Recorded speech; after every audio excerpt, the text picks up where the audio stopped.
தேவனுக்கும் மனிதர்களுக்கும் இடையே வித்தியாசங்களை காணவும் வேண்டும். தேவனுடைய வாயிலிருந்து பிறந்த வார்த்தை வேதமாய் இருக்கிறது. அந்த வார்த்தை உங்களை வாழ வைக்கும், உங்களை சுகமாக்கும். நம்முடைய பரிசுத்த ஆண்டவர் துதியின் மத்தியில் வாசம் பண்ணுகிறவர்.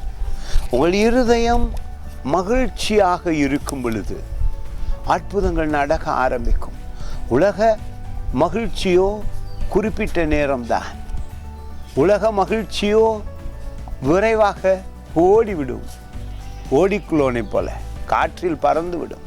ஆனால் தேவனுக்குள் ஒருவன் சந்தோஷமாய் இருந்தால் அவன் ஒவ்வொரு நாளும் வெற்றியாய் வாழ்வான். இயற்கை எப்பொழுதும் நம்மளோடு பேசிக்கொண்டிருக்கிறது. வானம் நம்மோடு பேசுகிறது, சூரியன் பேசுகிறது, காற்று பேசுகிறது, காலங்கள் பேசுகிறது. ஆனால் பாருங்கள், இந்த 19வது சங்கீதம் அதிசயமான ஒரு சங்கீதம். வாசிக்கும் பொழுதே உற்சாகம் வரும்.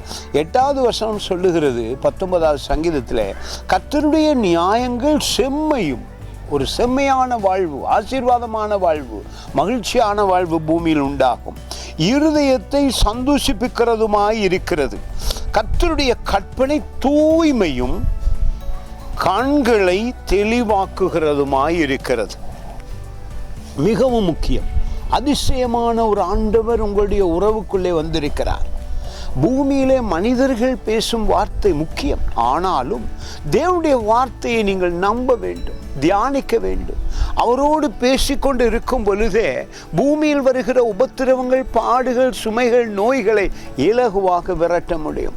ஏனென்றால் மனித வார்த்தையிலே கலக்கம் இருக்கிறது, மனிதருடைய வார்த்தையிலே பாவம் இருக்கிறது. ஆனால் பரிசுத்தர் என்கிற இயேசு கிறிஸ்துடைய வார்த்தை அது மிகவும் தெளிவாகவும் ஆசீர்வதிக்கிறதாகவும் உங்களை மகிழ்ச்சியாக்குகிறதாகவும் வெற்றியாய் வாழ வைக்கிறதுமாயிருக்கிறது.